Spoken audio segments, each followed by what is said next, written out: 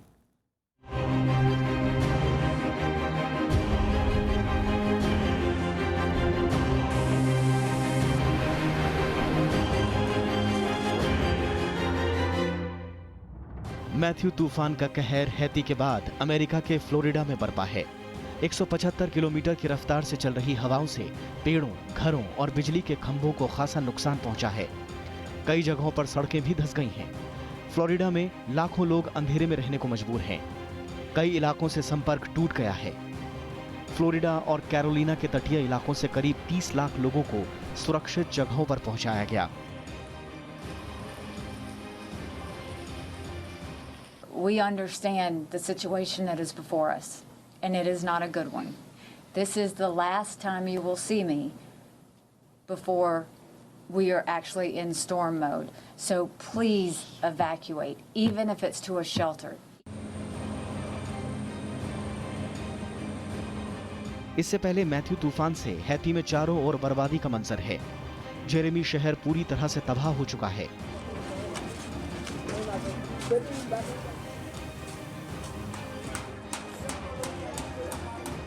संयुक्त राष्ट्र लोगों तक राहत सामग्री पहुंचाने का काम कर रहा है। संयुक्त राष्ट्र का कहना है कि हैती में नुकसान की पूरी तस्वीर कुछ दिनों बाद ही साफ हो पाएगी। In addition to bridges, in addition to some of the roads also that have to be cleared up because a lot of trees fell on the main roads. Communication lines were down. So communities that are disconnected to communication line, that something is done as quickly as possible so folks can actually call family members and friends to ensure that they're okay. The storm was very bad. As you could see, it took away everything. My house is destroyed, everything gone. So, as you could see, we're waiting for help. So we'll be happy. The international could constate. There's nothing left. Matthew तूफान में मरने वालों का आंकड़ा बढ़ता जा रहा है। केवल हैती में अब तक 900 से ज्यादा लोग अपनी जान गंवा चुके हैं। बारिश और तेज हवाओं के बाद अमेरिका में 4000 से ज्यादा उड़ानों को रद्द करना पड़ा है। Bureau report, Rajya Sabha TV. Ahmedabad में खेले जा रहे कबड्डी विश्व कप 2016 में शनिवार को भारत ने ऑस्ट्रेलिया को 54-20 से हरा दिया। भारतीय खिलाड़ियों ने शानदार खेल का प्रदर्शन करते हुए इस मुकाबले में पहली जीत दर्ज की। भारतीय खिलाड़ियों ने शुरुआत से ही मैच पर पकड़ बनाए रखी और 34 अंकों के बड़े अंतर से ऑस्ट्रेलिया को मात दी। भारत को इस मुकाबले में सबसे मजबूत दावेदार माना जा रहा है। वहीं इससे पहले शुक्रवार को हुए दक्षिण कोरिया और भारत के बीच हुए मुकाबले में दक्षिण कोरिया ने भारत को हरा दिया था। भारत का अगला मुकाबला मंगलवार को बांग्लादेश के साथ होगा। आज रिपब्लिकन कोरिया का मुकाबला अर्जेंटीना से, अमेरिका का जापान से और थाईलैंड का मुकाबला ईरान से होगा।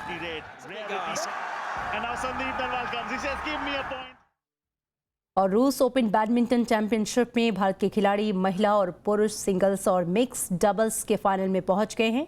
महिला वर्ग में ऋत्विका गाडे ने सेमीफाइनल में सेनिया पोलिकारपोवा को 22-20, 21-13 से हराया। वहीं पुरुष सिंगल्स में सिरिल वर्मा ने एंटोली यार्डसेव को 24-22, 21-16 से हराया। मिक्स डबल्स में एनसिकी रेड्डी और प्रणव जेरी चोपड़ा की जोड़ी भी फाइनल में पहुंच गई है। ये मुकाबला व्लादिवोस्तोक में हो रहा है। फाइनल मुकाबला आज होगा। और इंदौर टेस्ट की दूसरे दिन भारत आज 267 रन से आगे की पारी खेलेगा। कल कप्तान विराट कोहली के शानदार शतक की बदौलत भारत ने 3 विकेट खोकर 267 रन बना लिए थे। कोहली 103 रन जबकि आंजिक रहाणे 79 रन बनाकर क्रीज पर डटे हैं। दोनों के बीच चौथे विकेट के लिए अब तक 167 रनों की साझेदारी हो चुकी है। कोहली का ये टेस्ट मैचों में 13वां शतक है। 191 गेंदों की पारी में कोहली ने 10 चौके लगाए। इससे पहले शनिवार को टॉस जीतकर भारत ने पहले बल्लेबाजी का फैसला किया। 100 रन के स्कोर पर भारत के 3 विकेट गिर गए थे। सबसे पहले 5वें ओवर में सलामी बल्लेबाज मुरली विजय स्पिनर जीतन पटेल का शिकार बने। 20वें ओवर में तेज गेंदबाज बोल्ट ने गौतम गंभीर को पवेलियन की राह दिखा दी। गंभीर ने 29 रन बनाए जबकि चेतेश्वर पुजारा 41 रन बनाकर आउट हुए। 2 टेस्ट जीतकर भारत पहले ही सीरीज पर कब्जा कर चुका है। 3 मैचों की सीरीज में क्लीन स्वीप करने पर भारत टेस्ट में नंबर 1 पायदान पर बरकरार रहेगा। और आज दुर्गाष्टमी है। मां दुर्गा के 8वें रूप महागौरी की पूजा के लिए देश भर के पंडालों में भक्तों की भीड़ उमड़ पड़ी है। आइए आपको दिखाते हैं दिल्ली, कोलकाता और भोपाल की भक्ति में डूबी कुछ तस्वीरें।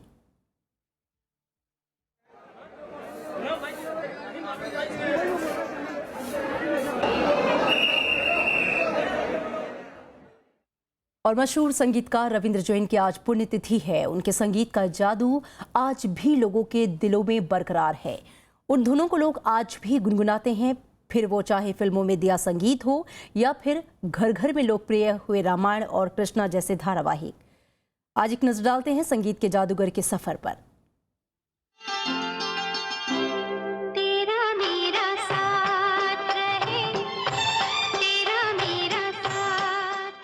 फिल्मी दुनिया को सुरीले नगमों की सौगात देने वाले रविंद्र जैन 28 फरवरी 1944 को अलीगढ़ में संस्कृत के पंडित और आयुर्वेद विज्ञानी इंद्रमणि जैन के घर पैदा हुए। 4 साल की उम्र में ही पिता ने रविंद्र के लिए संगीत की तालीम की व्यवस्था कर दी। उन्होंने अपने बचपन में ही मंदिर में भजन गाना शुरू कर दिया। आंखों में रोशनी भले ही नहीं थी, लेकिन अपनी गायकी के दम पर रविंद्र जैन ने फिल्म इंडस्ट्री को खूब रोशन किया।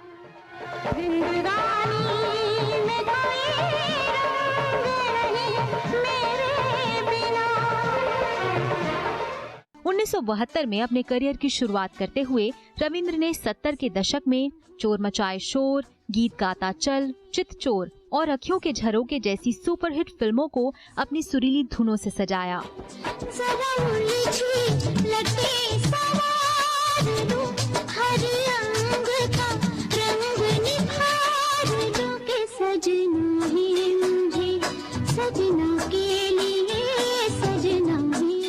से 80 के दशक में सिनेमा जगत को एक से बढ़कर एक संगीत देने वाले गीतकार संगीतकार रविंद्र जैन को 1985 में फिल्म राम तेरी गंगा मैली हो गई के लिए बेस्ट म्यूजिक डायरेक्टर का फिल्म फेयर अवार्ड मिला।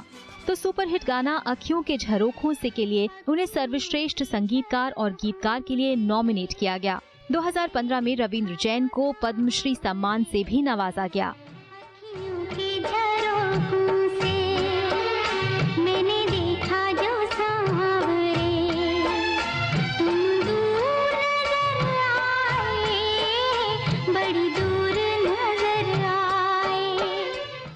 रविंद्र जैन ने फिल्मों के अलावा टीवी धारावाहिकों में भी अपने संगीत का जादू बिखेरा।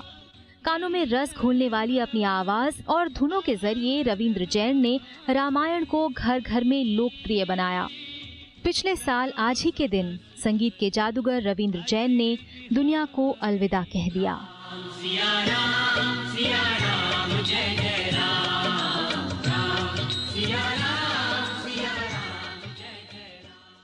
और चलते चलते एक नजर हेडलाइंस पर।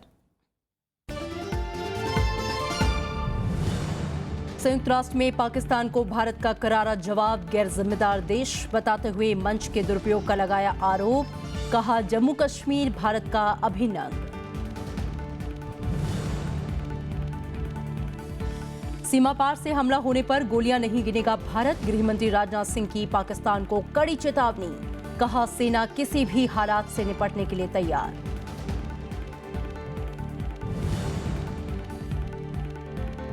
शियाबुकु बांध पर भारत के ऐतराज पर चीन की सफाई। कहा भारत में ब्रह्मपुत्र के बहाव पर नहीं होगा असर।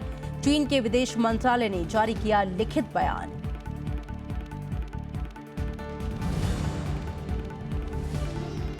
यमन में हुती विद्रोहियों पर हवाई हमले में 140 से ज्यादा की मौत, सैकड़ों घायल। सऊदी अरब गठबंधन सेना का हमले में हाथ से इनकार।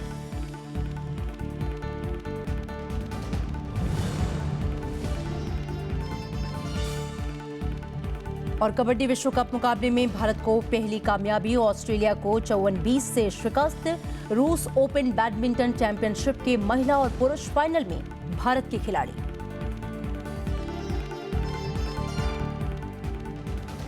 और फिलहाल खबरों में इतना ही। आगे देखिए मैं भी भारत।